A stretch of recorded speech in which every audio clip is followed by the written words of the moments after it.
ముందుగా నిన్నటి కరెంట్ అఫైర్స్‌లోని చివరి ప్రశ్నకు సమాధానం చూద్దాం. 'పివి నరసింహారావు అవార్డ్ 2025ను ఎవరు గెలుచుకున్నారు?' ఆన్సర్ వచ్చేసి Manmohan Singh. Project cheetah update. దేశంలో అంతరించిపోతున్న చిరుతలను తిరిగి ప్రవేశపెట్టాలని ఇండియా 2022 సంవత్సరంలో ప్రాజెక్టు చీతాను ప్రారంభించింది. ఇది ప్రాజెక్టు టైగర్‌లో భాగంగా పనిచేస్తుంది. ఇక సురక్షితమైన ప్రదేశాలలో సంతానోత్పత్తి ద్వారా చిరుతల జనాభాను పెంచడం ప్రాజెక్టు చీతా యొక్క లక్ష్యం. ప్రాజెక్టు చీతాను ఈ కింది సంస్థల సహకారంతో అమలు చేస్తున్నారు: పర్యావరణం, అడవులు మరియు వాతావరణం మార్పుల మంత్రిత్వ శాఖ ఆధ్వర్యంలోని national tiger conservation authority, Madhya Pradesh అటవీ శాఖ, wild life institution of India అనే సంస్థలు సంయుక్తంగా ప్రాజెక్టు చీతాను అమలు చేస్తున్నాయి. ఇక ప్రాజెక్టు చీతాలో భాగంగా 2023 సంవత్సరంలో నమీబియా నుంచి 8 చిరుతలను, దక్షిణాఫ్రికా నుంచి 12 చిరుతలను ఇండియాకు తీసుకొచ్చి కూనో జాతీయ ఉద్యానవనానికి తరలించారు.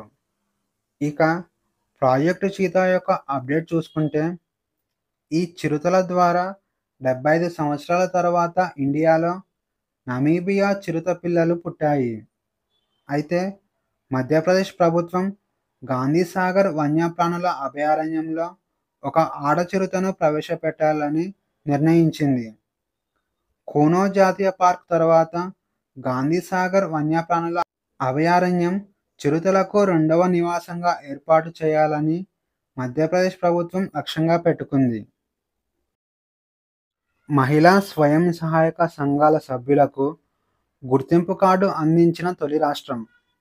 భారతదేశంలో మహిళా స్వయం సహాయక సంఘాల సభ్యులకు గుర్తింపు కార్డు అందించిన మొట్టమొదటి రాష్ట్రంగా తమిళనాడు నిలిచింది. సెప్టెంబర్ 16వ తేదీన సేలం జిల్లాలో ఉప ముఖ్యమంత్రి ఉదయనిధి స్టాలిన్ ఈ కార్యక్రమాన్ని ప్రారంభించాడు. అలాగే స్వయం సహాయక సంఘాలకు 3,500 కోట్ల రుణాలు మంజూరు చేశారు. ఇది రాష్ట్రంలో 5 లక్షల స్వయం సహాయక సంఘాలకు మద్దతు ఇస్తుంది. అయితే ఈ గుర్తింపు కార్డు వలన కలిగే ప్రయోజనాలు ఏంటో చూద్దాం.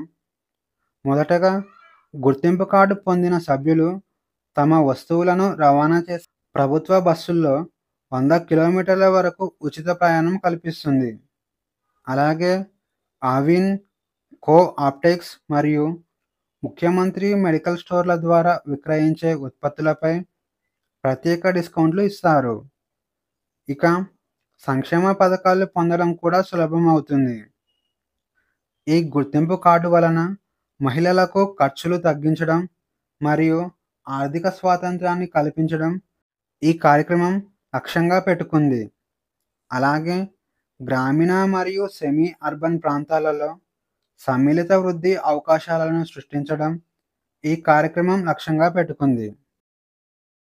2025 సంవత్సరంలో అత్యధిక ఎగుమతి విలువలు కలిగిన దేశాలు.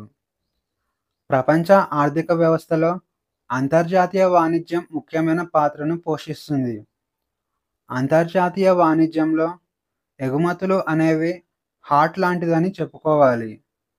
అధిక ఎగుమతి చేసే దేశాలు అధిక ఆదాయాన్ని సంపాదించడమే కాకుండా పరిశ్రమలను బలోపేతం చేస్తూ ఉద్యోగాలను సృష్టిస్తుంది.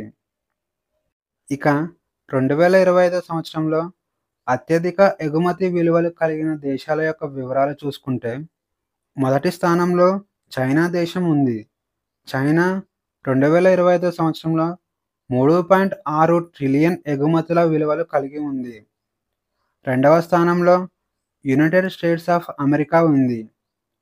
యునైటెడ్ స్టేట్స్ ఆఫ్ అమెరికా 2025 సంవత్సరంలో 2.5 ట్రిలియన్ ఎగుమతుల విలువను కలిగి ఉంది. ఇక మూడవ స్థానంలో జర్మనీ దేశం ఉంది. జర్మనీ 2025 సంవత్సరంలో 2 ట్రిలియన్ల ఎగుమతి విలువలు కలిగి ఉంది. ఇక నాలుగవ స్థానంలో జపాన్ దేశం ఉంది. జపాన్ 2025 సంవత్సరంలో 910 బిలియన్ ఎగుమతి విలువలు కలిగి ఉంది. ఇక 5వ స్థానంలో యునైటెడ్ కింగ్డమ్ ఉంది. యునైటెడ్ కింగ్డమ్ 2025 సంవత్సరంలో 880 బిలియన్ ఎగుమతి విలువలు కలిగి ఉంది. యాత్రి సేవా దివాస్ 2025 ప్రారంభం. యాత్రి సేవా దివాస్ 2025 కార్యక్రమాన్ని సెప్టెంబర్ 17వ తేదీన ప్రారంభించారు.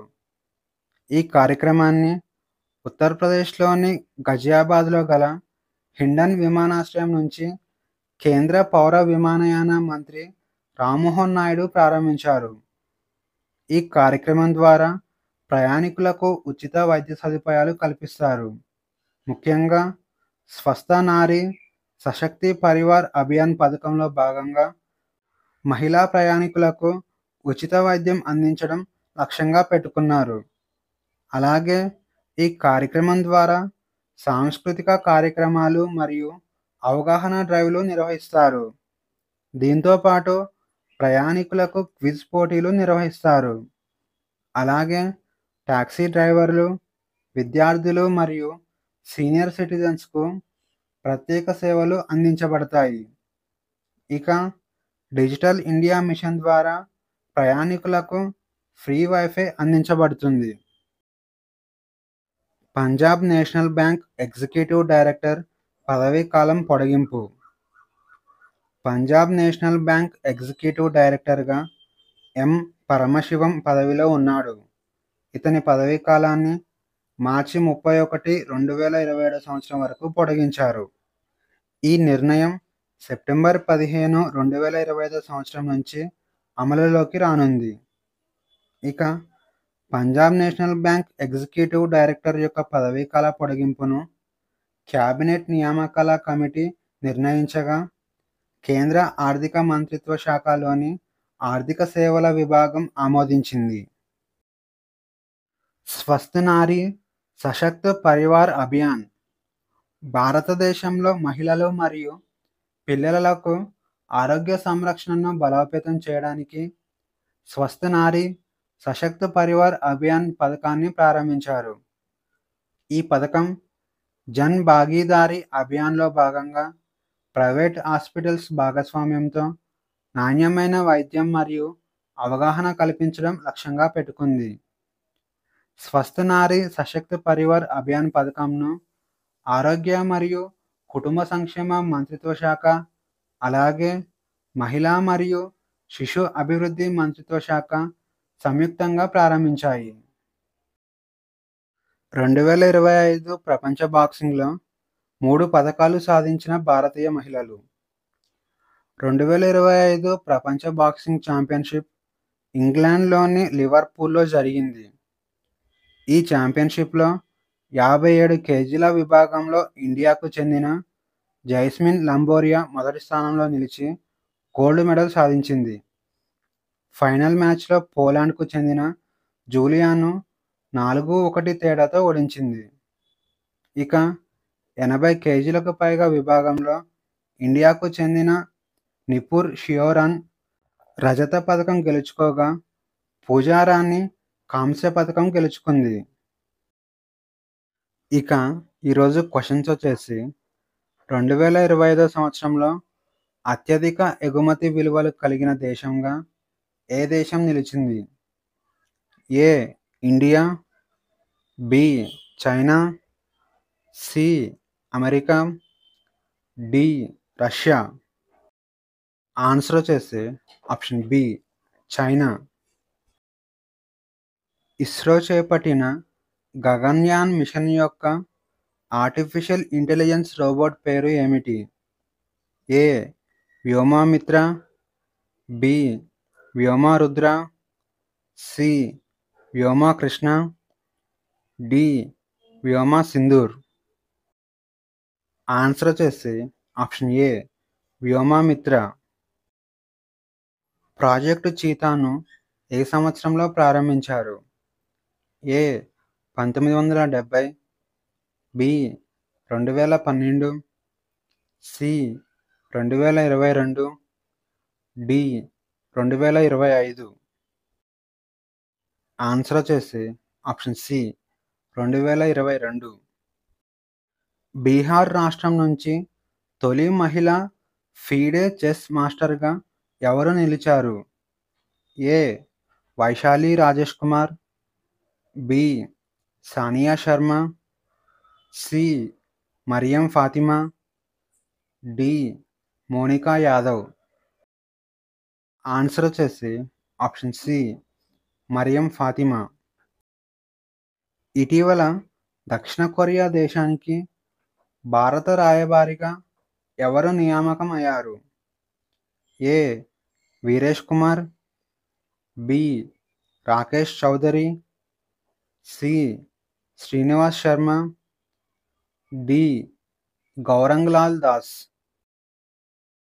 ఆన్సర్ వచ్చేసి ఆప్షన్ డి గౌరంగ్ లాల్ దాస్. ఒక వ్యక్తి ఎన్నిసార్లు భారత రాష్ట్రపతి కావచ్చు? ఏ ఒకసారి, బి 2 సార్లు, సి 3 సార్లు, డి పరిమితి లేదు. ఆన్సర్ వచ్చేసి ఆప్షన్ డి పరిమితి లేదు. రాజ్యాంగంలోని ఆర్టికల్ 57 ప్రకారం రాష్ట్రపతి పదవి కలిగి ఉన్న వ్యక్తి రాజ్యాంగంలోని ఇతర నిబంధనలకు లోబడి ఆ పదవికి తిరిగి ఎన్నిక కావడానికి అర్హులు అనే అంశాన్ని చెప్తుంది. దీని ప్రకారం ఒక వ్యక్తి ఎన్నిసార్లైనా భారత రాష్ట్రపతి అయ్యే అవకాశం ఉంటుంది. భారత రాజ్యాంగంలోని ఏ సవరణ ప్రాథమిక హక్కుల కంటే ఆదేశిక సూత్రాలకు అధిక ప్రాధాన్యతను ఇచ్చింది? ఏ 15వ రాజ్యాంగ సవరణ, బి 42వ రాజ్యాంగ సవరణ, సి 59వ రాజ్యాంగ సవరణ, డి 44వ రాజ్యాంగ సవరణ. ఆన్సర్ వచ్చేసి ఆప్షన్ బి 42వ రాజ్యాంగ సవరణ.